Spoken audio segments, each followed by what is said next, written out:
Event of the weekend in college football. Number 3 Georgia hosts number 7 Notre Dame. Here to break it down and much more is our college football guru, Paul Feinbaum. Hi, thank you for joining us. Good day.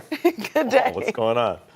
What's going on? Well, let's start with the game. Let's start with Notre Dame and Georgia. The Dogs are nearly a 2-touchdown favorite at home. How do you see this game playing out? Yeah, I see it all Dogs' way because Notre Dame is a good football program. I don't think they're elite yet, and quite frankly, I'm beginning to wonder if they're ever going to be elite. To be elite, you have to win a national championship. Notre Dame hasn't won one since 1988. By the way, the Dogs haven't won one since 1980, but they've come a little bit closer. They lost in overtime, and Jake Fromm is part of the reason because he has been so steady now. He's been the starting quarterback for 3 years. He got the job, and his first appearance was at South Bend 2 years ago, Max. And this Georgia team has a great offensive line. Their defense is much better. They have DeAndre Swift. And I don't see anything on the other side of the ball that tells me that Notre Dame can do something that they haven't really done in a long time, and that's go on the road and compete and win a big-time game. Is there anything that Georgia can do to make you believe that because they've been top 3 before, right? But to make you believe that they can truly be, like the top 3 can truly include them and the other 2 power, and Clemson and obviously Alabama, and it's not just those 2 and then Georgia in its own kind of tier below them. It's possible this is the year, and I say that because Alabama is just continuing to lose players on defense, and I know the rest of the country is out there going, hey, feel sorry for us. We're not feeling sorry for them. But for them to be elite, meaning beating Georgia and beating Clemson, they need a stout defense. We know they have one of the great offenses in the country with Tua and receivers from across the board, but I'm not sure about their defense, and I think Georgia may have that over Alabama. Paul Feinbaum, my buddy, my friend. I'm about to be a bit controversial here, sir, because you did say that in order to be elite, you need to win a national championship. I recall Alabama winning. I recall Clemson winning.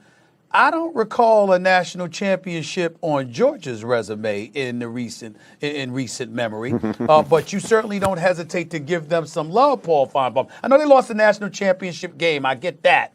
But I guess my question to you would be, in the sport of college football right now, Paul Feinbaum, are we really looking at 2 or 3 teams and everybody else? It really doesn't make any sense. How are we supposed to look at college football based on your criteria? Well, listen, you are correct. Georgia has not won a national championship since 1980, and the school they beat in the Sugar Bowl that year was Notre Dame. But they are knocking on the door, Stephen. You know that, and the fact that Georgia came so close is indicative. No, but you're right. No, to be elite, you can't be an almost champion. You have to be the champion, and that's why I think this is an important game. But this is not going to define their season. And I know you may be thinking, well, what are you talking about?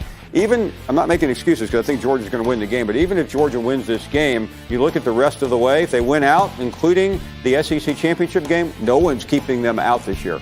Jim Harbaugh, we've been talking a lot about him with you, and we talk about Ohio State, but Wisconsin is no cupcake, and they're actually favored by a field goal. How do you see it playing out? What does it mean for Harbaugh? Yeah, I think it means everything for Harbaugh. And listen, you're not going to win or lose your job based on a trip on Saturday to Camp Randall. But Jim Harbaugh just keeps veering toward that hot seat conversation, even though his record's pretty good, Max, even though he is Jim Harbaugh. But at some point, you have to do it. And Stephen, I've had this conversation. I've had it with you, Max. If he loses this game, suddenly every game then becomes a must-win. You can't lose this game, and then you have to still deal with Notre Dame and Penn State and obviously Ohio State. Got to win in your conference. Yeah, I mean, and if you can't do that, why are we having this conversation? Okay, Paul, I feel like every time you're on, I ask you a Pac-12 question. Stanford girl here, so I'm going to go there, take it to the West Coast, okay? Because the Pac-12 My condolences. now has 6 teams ranked in the top 25. I mean, that's tied with the SEC. That's great. All right, so are you buying it? I mean, are they underrated, perhaps? Or are you still saying they're overrated? No, I mean, listen, I don't. That's a number. It's a number for the Pac-12 PR department to put out because they don't have anything else to put out. They're not going to the playoffs this year. They've had some good games, but I mean, Utah. looks legitimate. We've already had the conversation about Oregon. They blew the game against Auburn.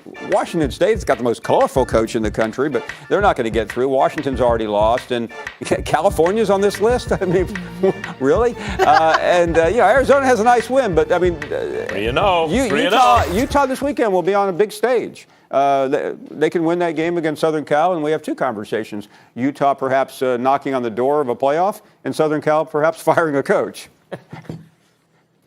Paul Feinbaum, listen, we know that Jalen Hurts transferred from Alabama to Oklahoma. We know why. I thought he was a great athlete. I didn't think he was a great thrower of the football. I had no problem. I thought it was brilliance on the part of Saban to transition to Tua at halftime of the national championship win over Georgia a couple of years ago. Having said all of that, based on how Jalen Hurts is looking right now, we know what we think of Lincoln Riley because of Baker Mayfield and obviously Kyler Murray and now Jalen Hurts.